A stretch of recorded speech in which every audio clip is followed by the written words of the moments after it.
My dad was 17 when I was born, so we grew up almost at the same time. I got really comfortable with being uncomfortable.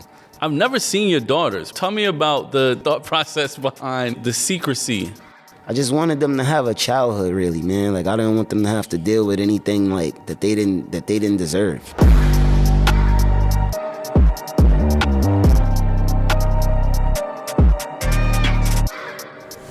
Cory Gunz, man. What's up, bro? How you been, man? I've been amazing, bro. Good seeing you, bro. It's time, bro. Welcome to Rap Dads, man. I'm happy to be here, bro. It's very dope.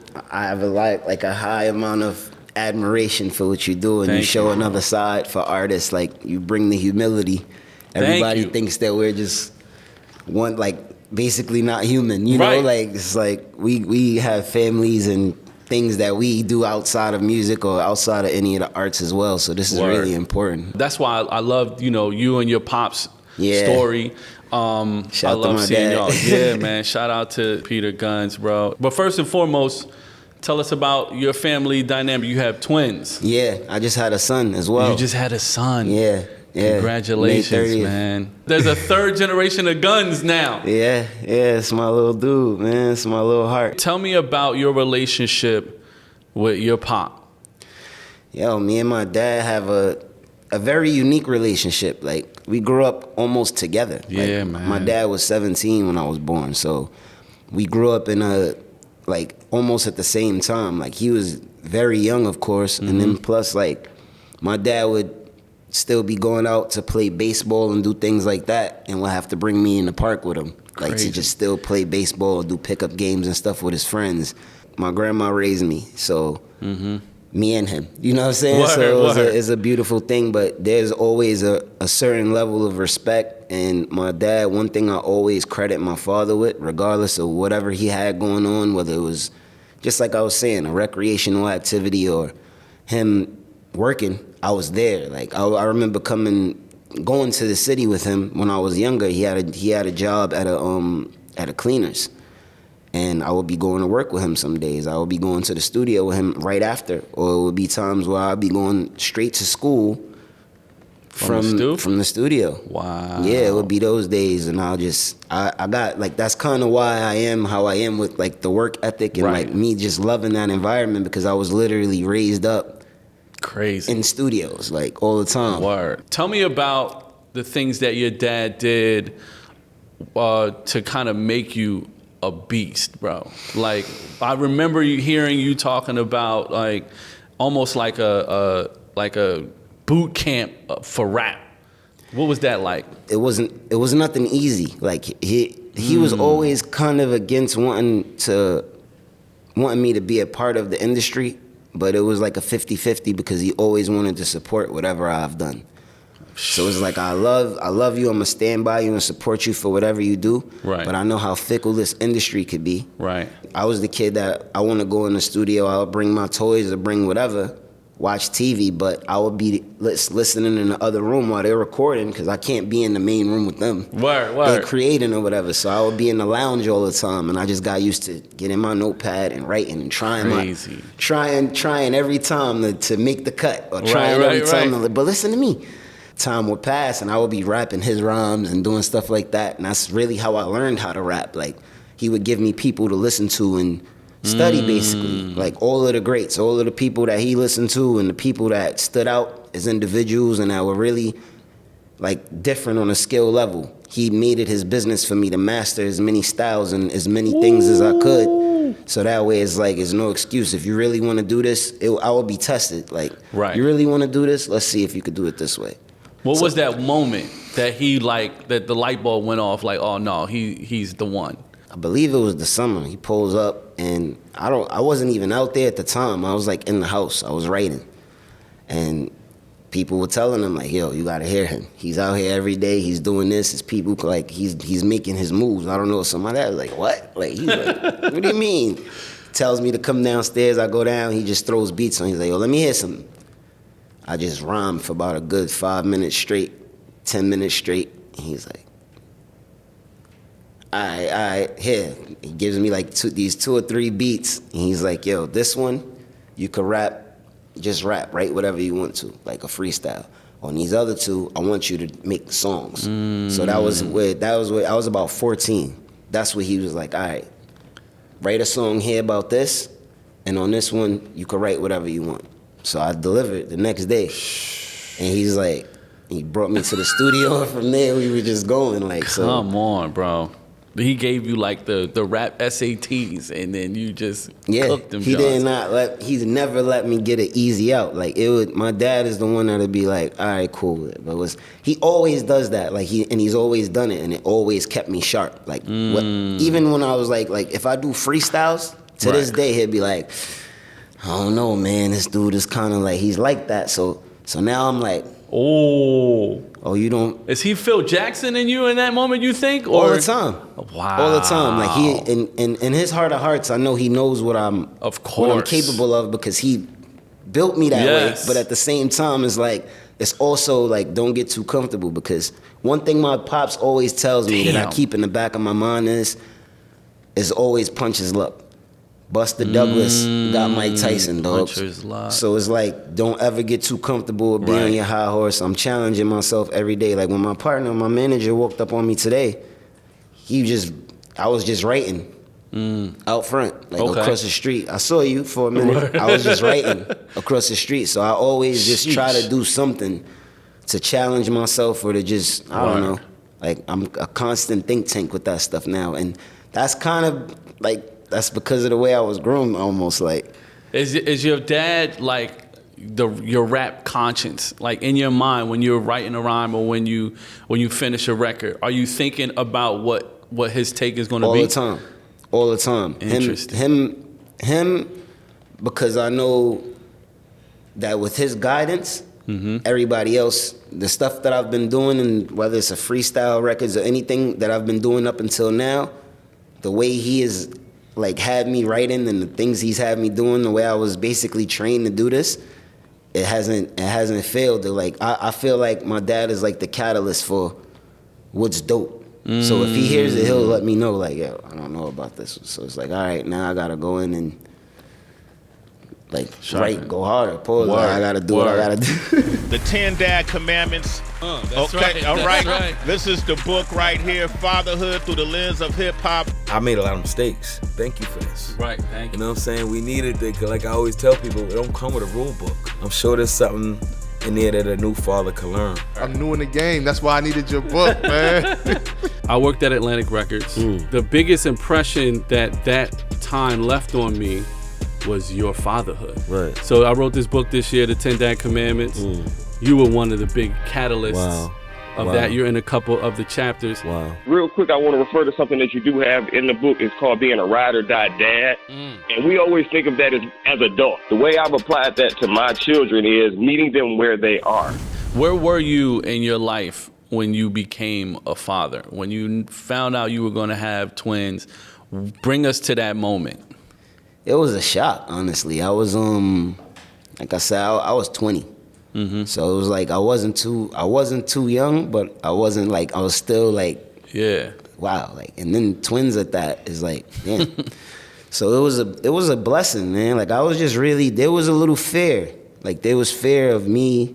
I feel like that's what great people do, or like great like dads or parents, period. Like you always have a fear, like, am I gonna be good enough? Like, am I gonna be able to do this? Am I gonna be able to like, so I just learned from, of course, watching my dad, my peers, my family. I have a big family, so I knew I would always have the support system, but it was still it was like whoa, like, it's happening. Like, word. That was and it's a healthy fear. I'm glad you brought that up because, you know, a lot of new dads are experiencing that. Like, yo, am I going to mess this up? Yeah. Like, is something going to happen? It's like that fear is such a healthy fear because you care so much. That's really where it comes from. That's what it is, honestly. It's like I don't want to mess it up. Like that's exactly.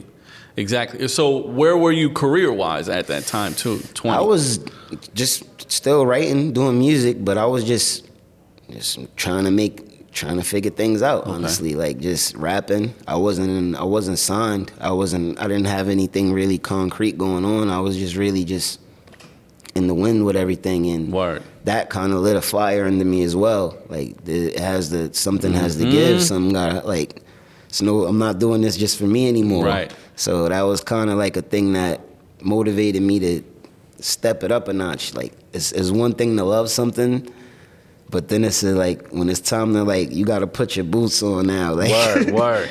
So that was really what it was. It was a wake up call more than anything. Like go out, it's time to go get it. Stand on your own. Like. And how would you say fatherhood impacted your career? Once it took off. It brings a new perspective, especially like with my writing and like when you're responsible for, how can I say this? Your purpose also changes. Like you develop a greater purpose. Like when you're responsible for lives and for the way you're interpreted or the way you're perceived, it changes your whole perspective on everything. Like it gives you a different, like, even from the things I do to what I give my time to, what I put my energy in, everything. Like it changed my drive as well. It's like, yo, it's not about me. It doesn't matter how late it is, how cold it is, how uncomfortable I am. I got really comfortable with being uncomfortable. If that makes sense. Yes, that makes just all the sense. Remove yourself from the equation totally, and that's what happens. It's like really selfless. I was never a selfish individual, so it just added more like, oh God, like I have to go. Like, yo, that's such a dad bar right there. Being comfortable in the uncomfortable. Because like you said, like, I always describe fatherhood as like the servant king. Like people look at you like you're the head and like all this, but in real life, you're the last to eat. You're the last, like everybody gets what they need before you get what you need. Like you have to be comfortable like taking the L so that everyone else wins. And then ultimately that's a win. Yeah. You know that's what I get the joy out of, really, making sure everyone else is good. Word. I like to put the smiles on everybody else. Right. And when that's not happening, then it's like I'm not doing what I have to do. For sure, man. I also, in researching this and knowing you, for this long, I've never seen your daughters, bro. Tell me about the thought process behind the secrecy. I know how, like, if you see the internet and you see how the world is and you see how things are, I always wanted to, like, especially growing up the way I did, I always wanted it to be their choice to when they hit a certain age, whether they wanted to be exposed or exploited or wanted to show whatever, anything like that. I want them to be able to grow into their own identities without having to deal with any of the stuff that I was dealing with, whether it's the pressures of online. The world is not that nice, like, At so all. It's like, people, I've seen things with people online talking about people's kids and doing things like that, and just for my mental stability and just for the safety of their sanity growing up and them being able to live fruitful lives and do what they want to do, I just wanted them to have a childhood, really, man. Like I didn't want them to have to deal with anything like that they didn't deserve. Yeah, man. I love that, really bro. Like, it's so important for us as fathers to be intentional in creating the environment and also like preparing the space that they'll be in so that they can develop uninhibited without any outside influences except for the ones that that's it, that we create and allow in. That's it. That's so dope. I just want to keep them safe. It's kind of like it. I know like people, everybody has their own thing. They show and share what they share, but family is really sacred and private to me, and I don't want that being tainted on any level. Word. Like I can't do it. This interview ain't over yet, but I wanted to let you know that this is just a piece of a longer conversation you can check out on the Rap Dad Show podcast on all platforms. All right, let's go. Let's play first and last. What's your first memory of fatherhood? My own or with my dad? Well, either one. That's a great question. I love where you headed already. My own would be, I remember when my daughters were born, I left the hospital in the scrubs and walked around all day. Like I walked miles in the scrubs. Like I walked from the hospital to my block and back to the hospital. Like I walked around showing everybody like the scrubs, everything. Word. So that was like, and then I realized and learned that my dad did the same thing. Wow. And I didn't even know it. Yeah, he did the same thing when I was born. He was running around all day with the scrubs on and stuff. So I love that. I love that. All right, last gift you gave one of your kids. I'm a bad, like, I'm gonna be honest. I wrote myself off with the gifts. Like, unless you tell me what it is you want, or it's something that you like let me know, like, all right, I want this, I want to get that, I'll do this. You gonna drop the ball. I'm great with that. Like, if you give me, if I have the assignment, like a kid, I've been like that. Like, if you ask my bro, if you assign me something to do, I'm gonna execute it. But if you leave it up to me to just, I gotta figure this out. Like, then, because I've gotten things that they know they weren't bad, but it's like a few days or next week or whatever, it's like it's just there. So I'll just, here, you guys know what you want. I'm just gonna send you the money or whatever, or just do this. There it is. The last thing that I got them myself, as far as gift wise, they were into like mopeds and like like the electric stuff, the scooters and stuff. Yeah.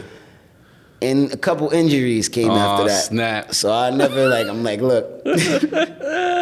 What was it? What are the things you stand on? And the hoverboard joints? Stop. Yo, have you ever been on a hoverboard, Cory? Totally had a Mike Tyson moment on that joint. On concrete. Oh! On concrete. That's even worse. That was it for me. It went and did its own thing. I spun around, tried to catch my balance. Did not work. I was on the curb. So damn. It hurt bad too. So I was like, after that, I'm like, I'm good. I'm good, man. You got a memorable first word or a first memory that you have, like experiencing something with your kid for the first time? My son's first words are dada. Hey, so I was happy with that. I believe my daughters were too. That's amazing. I believe theirs were too. I would bring my daughters to the studio with me and stuff too, and they would try to like memorize. Well, not try. At times they would memorize and be rapping my stuff. And as a dad, like that kind of like it brought me back to a moment like I was saying earlier with my pops. Like it hits a little different when you see that. Like, it's like, man, like nothing could compare to that. Like, it's like, come on. They like, oh man. The last time you had to discipline one of your kids? The only thing that I didn't finish high school. So my grandmother was really strict with that. My dad didn't finish either. My daughter's about to graduate and go to college. Come on. So it's like, I feel like that was one thing that, the one and only thing that I was always on them about. Like, look, it's nothing out here. I don't know what you think you're gonna like miss, but get your education out the way. Make sure you, not even out the way, educate yourself. Yes, because I don't want to say that. Like, I don't want to say out the way. Educate yourself. Yes, man. Know what's going on. Learn. And they took that to another level. Like, their marks are ridiculous. They just got accepted in the college that they wanted to go to, and they're doing really good, man. And words. They going together? Yeah. That's dope. At first, that was where it comes in at. Okay. They didn't want to at first. Interesting. They wanted to go like separate schools and stuff. I'm just like, look, man, not cool with that. Like, yo, I'm not cool with it. Like, it's outside of, it's not even me being selfish or anybody being selfish about it, because at the end of the day, it's their decision and it's what they want to do. Right. But I'm like, if it makes sense, if you guys could at least try it, you know what I mean? Don't knock anything or shoot anything down until you try it. Like, give it a little more thought. Don't rush. And then, lo and behold, a lot of their friends that they're in high school with are going to their college. Like, a lot of their close friends. So it's like, so it's a crew. That's how things work. You know what I mean? Yeah, like, you won't be alone. You'll have each other, and you'll have your social circle. Yeah. And like going to college, bro, the jump from high school to college is such a jump for people who, you know, this your first time, you know, being held accountable on your own. Really, it's your first time, you know, going somewhere, living on your own. There's so many firsts you experience. The more familiarity you can build into that to help that learning curve, I think the better you'll be, for sure. They're doing way better than I was at their age. They're both driving. Word. I don't have a license. Still? No. Yeah, they that's both some driving. New York stuff. They For doing people better who in aren't school. from New York, that's very common in New York. Yeah, I don't have a Nowhere license. else on the planet I have but my New York permit City. and stuff, and I can, but it's just It's nothing I want to do. Word. You ain't missing nothing, bro. I moved to New York, so I didn't have to drive. But then my wife made me move to Jersey, and then I had to drive. You gotta again. drive from Gotta there. drive What? from Jersey. Everything is like Everything is car. dumb far. Yeah. Word. All right, last meal you cooked. Oh, I made. I have I'm a pasta guy, man. Okay. I love pasta. I have like favorite dishes from every culture. So it's Word. like I'll make my thing is I love pasta. I'll sometimes sit in the house. I'll make like quesadillas, stuff like that. Like it's like simple, but I made a good pasta the other night that I'm really proud of. It's like a penne. Okay. It's like 4 cheese. Okay. Sauce. Good garlic bread. Brioche. Okay. I'm really into my pasta. Oh wait, the brioche put it over the top. Before this was sounding real basic, and then the brioche came in, and I'm like, okay, my man knows what he's doing. I'm really into that. That's a lot of that's another thing that I really would want to get into. I want to do I want to learn more in the culinary arts. Okay. I want to tap into that because I really love food. I don't eat a lot of stuff. I'm not gonna lie. But I would love to prepare stuff. So it's I want to really tap into that as well.